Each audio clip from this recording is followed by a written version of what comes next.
सोचिए, रात के 2 बज रहे हैं, चारों तरफ घुप अंधेरा, एक अजीब सा सन्नाटा। डर लगता है ना? आज के इस खास विश्लेषण में हम एक ऐसी ही रोंगटे खड़े कर देने वाली कहानी के अंदर गोता लगाने वाले हैं, जो सिर्फ एक डरावनी कहानी नहीं है, बल्कि ये सीधे हमारे अकेलेपन और उस अनजान डर के मनोविज्ञान से खेलती है।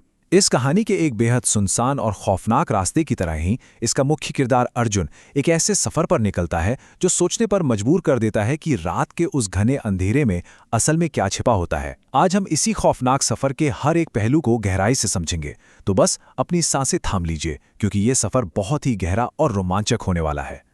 अब देखिए, इस कहानी का जो सबसे बड़ा हुक है ना, वो बस एक लाइन की चेतावनी में छिपा है। कुछ रास्ते ऐसे होते हैं बेटा, जहां अकेले चलना ठीक नहीं होता। जब अर्जुन रात के 2 बजे भानपुर स्टेशन पर उतरता है, तो उसे अचानक एक अनजान आदमी मिलता है जो ये रहस्यमयी बात कहता है। मतलब ये कोई आम सलाह तो बिल्कुल नहीं है। ये एक ऐसा डायलॉग है जो सुनते ही मन में एक अनजाना सा डर पैदा कर देता है। यहीं से हमें इशारा मिल जाता है कि आगे जो भी होने वाला है वो सामान्य तो बिल्कुल नहीं है।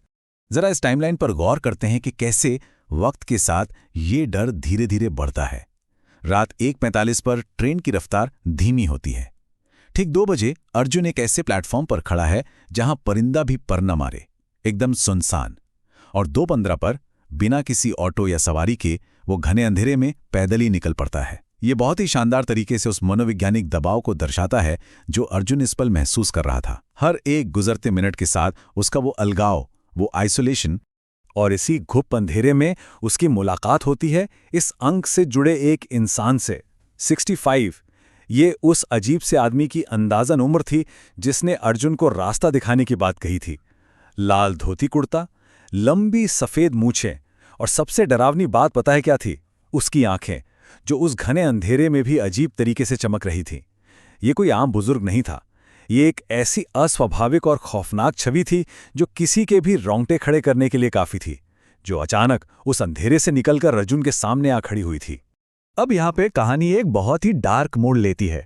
जब अर्जुन अपने दादाजी रामप्रसाद जी का जिक्र करता है, तो वो बूढ़ा आदमी क्या कहता है? कुछ बातें रात खुद बता देती हैं, इंसानों को बोलने की जरूरत नहीं पड़ती।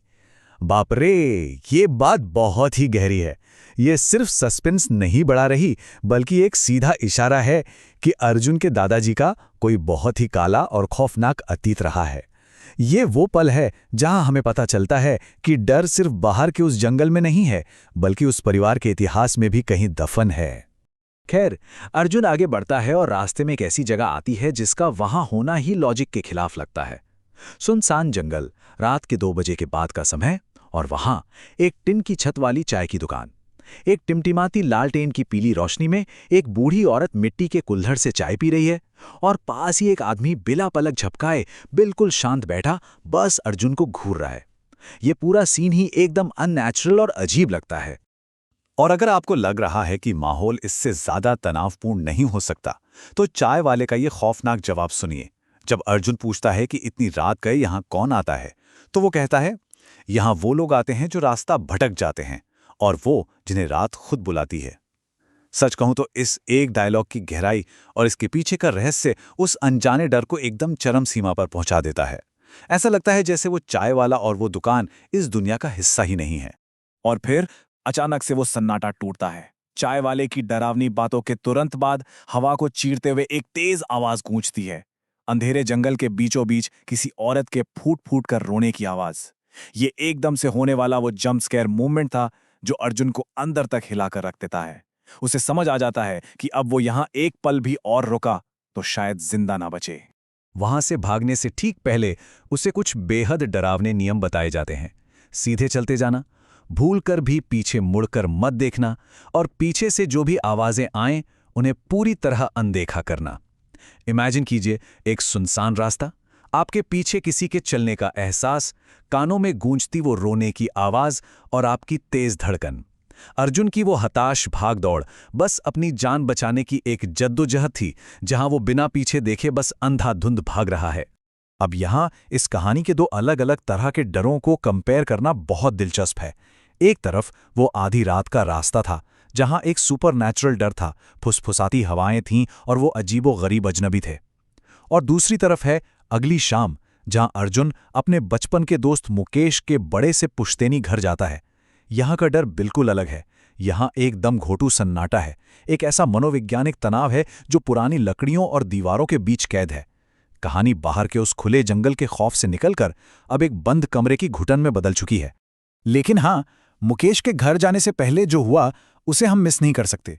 उस खौफनाक रात को जब अर्जुन घर पहुंचकर दादाजी को बताता है कि वो किस रास्ते से आया है, तो दादाजी के चेहरे का रंग पूरी तरह उड़ जाता है। उनका ये खौफ इस बात की पक्की गारंटी था कि अर्जुन ने जो कुछ अनुभव किया वो कोई वहम नहीं था।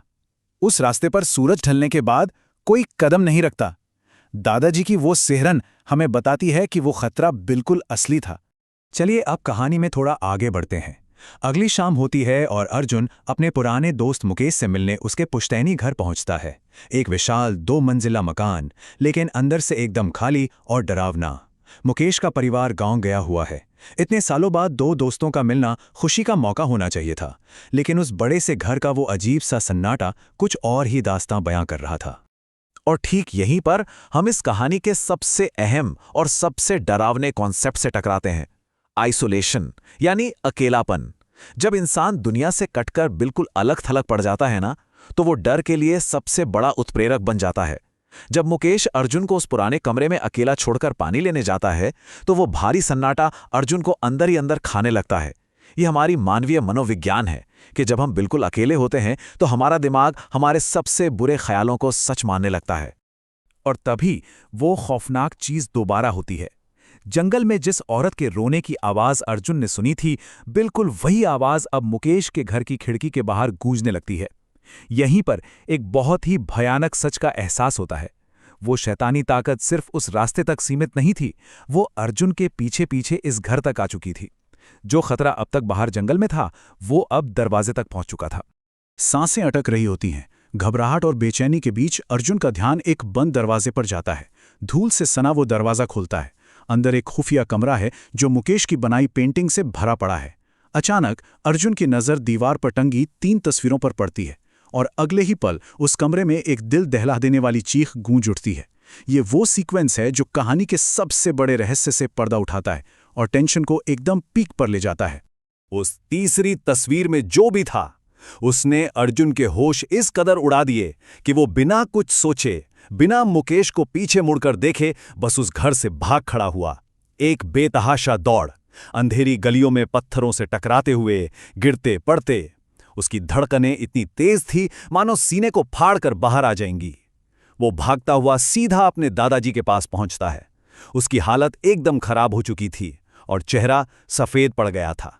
जब दादाजी घबराकर पूछते हैं कि आखिर हुआ क्या, उसने क्या देखा, तो अर्जुन सिर्फ इतना कह पाता है कि दीवार पर 3 तस्वीरें थीं। लेकिन जैसे ही दादाजी पूछते हैं कि वो तीसरी तस्वीर किसकी थी, अर्जुन के होंठ कांपने लगते हैं।